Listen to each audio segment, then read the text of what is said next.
Yes, I am drinking the nectar of the gods. Yoo-hoo. Got a problem with that? Didn't think so.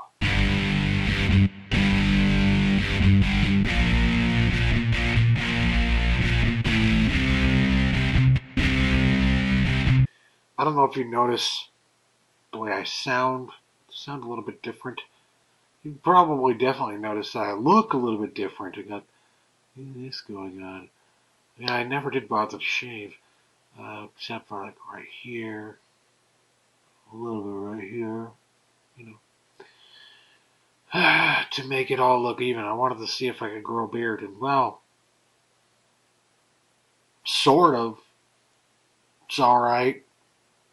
I never really bothered to try before because I like the way that I look without a beard, right? But as if I like the way I look without a beard, I should try with a beard, right? Yeah. And I don't know, it's kind of fun to play with your whiskers sometimes. But basically, the change in my voice that you might detect, maybe, it kind of is back for the most part. But for a while, it was like I sounded like hell because I had bronchitis, and I still have bronchitis. That's where I've been this whole time, I guess is what I'm trying to get at. I've been away for a while, and the reason has been because I've been sick. I have been like really sick. My energy went from 110% to like 20%. And I had to go to school the first week of the next term on like 30% of my energy. So much so that I literally fainted on the train on the way to school. But I had to be there if I wanted my seat in a particular class that's kind of hard to get into. So I had no other options. I had to go in like deathly ill to school. That's the way things work in this country, folks. Oh, come to me, you. I need you. So I thought I'd do a little video, maybe a series of videos, talking about some of the things that I've been thinking about lately. When you're sick, you have a lot of free time to think about stuff. And as a liberal arts student, I am often concerned with very heady ideas and just, where are we going with humanity, with our society? And in particular, I'm always very concerned about where are we headed in this country, in the United States. And honestly, I feel like in the past few decades, there has been a strong downturn, a strong reversal, basically. In the 60s, we had, these concepts of freedom, peace, free love, you know, acceptance of other people, regardless of their beliefs, their belief system, or anything like that. Just acceptance of people. A tremendous desire to end racism and end hatred. What do we see today? That's what I'm concerned with. Today, we see quite a lot of hatred, actually. We see a reversal of what we saw in the late 60s, early 70s.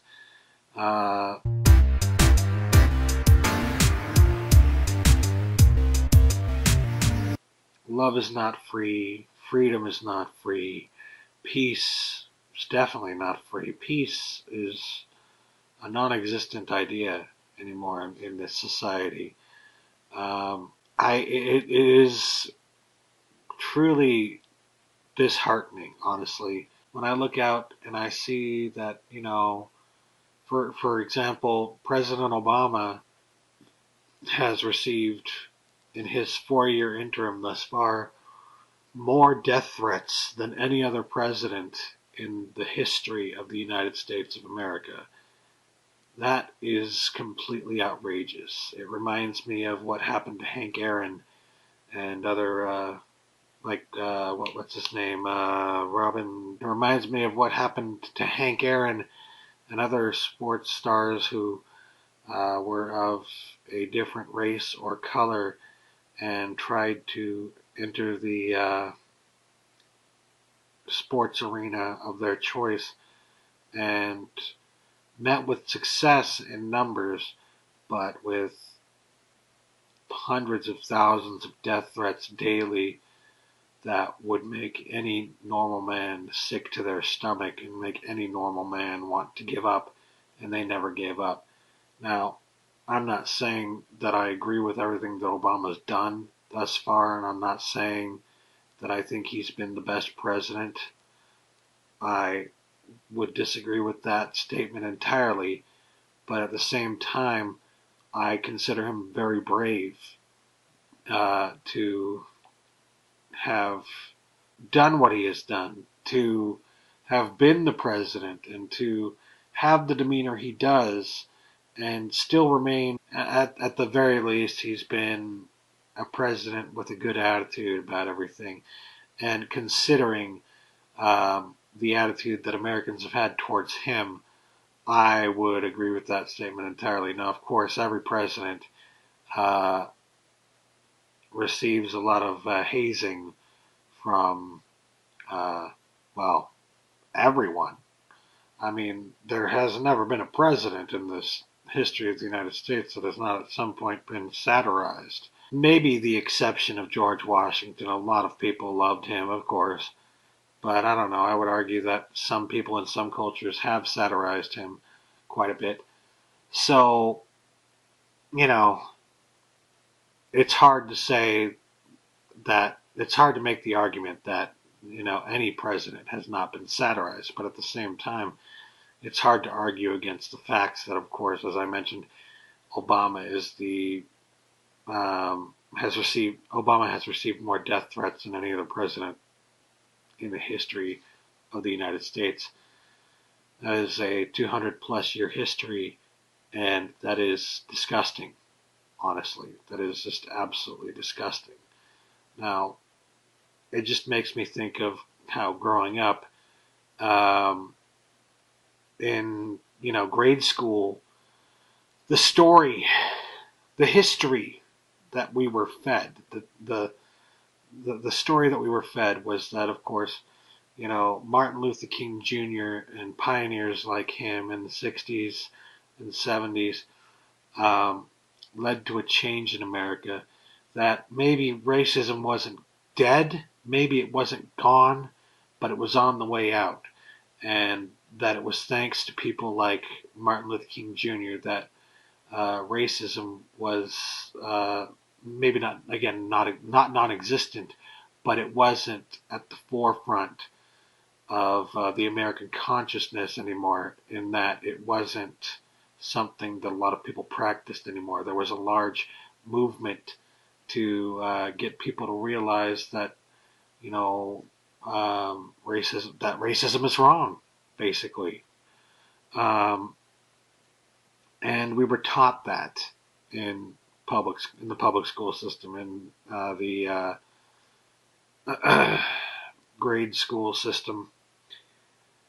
And the way we were taught it was that, like I just said, it's not like they said that racism was gone, but they might just as well have said that, because that was their attitude towards it, was that people like Martin Luther King Jr. had led to the way they made it look like the eradication of racism.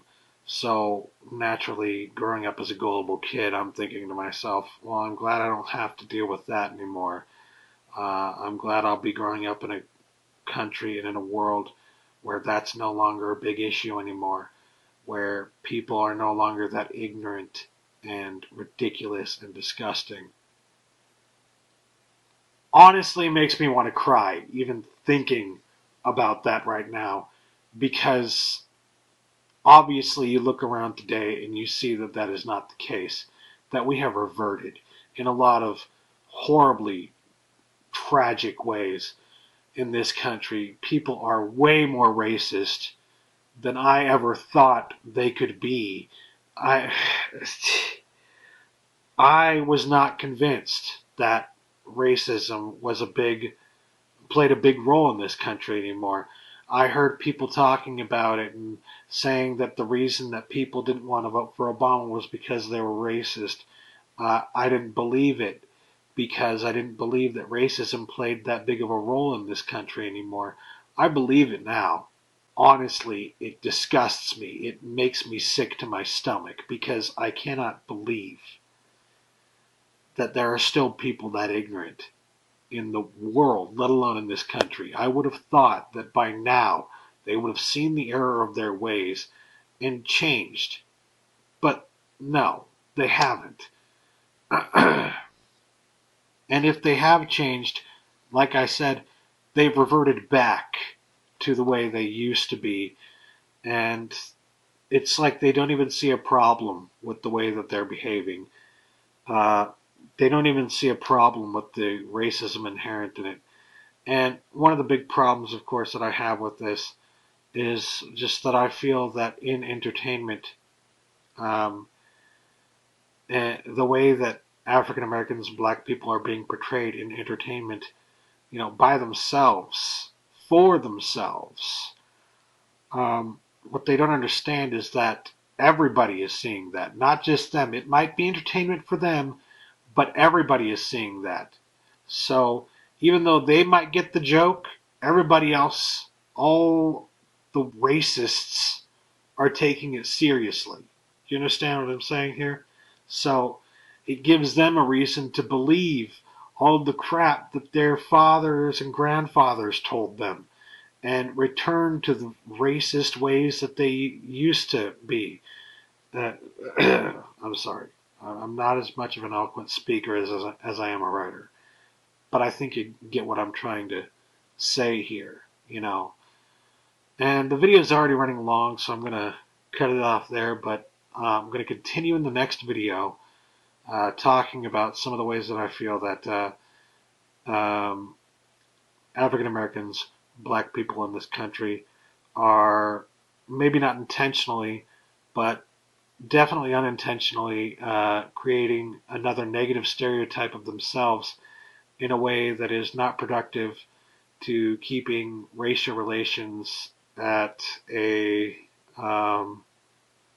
peaceful and intelligent space. And then from there, I want to go off and talk about the way that media in general has possibly affected the way that we behave in this country and in others, the way that we are or may be regressing and may be giving up all that we've learned. They say that if you don't learn your history and you don't understand your history, that you're doomed to repeat it. I feel that we are repeating our history right now and that we need to do something quickly before we really do something that cannot be erased, that will make us look, even, as a generation, even more foolish than you could possibly imagine. So, hope to continue these talks in the next video. Thanks for watching. Catch you later. Peace.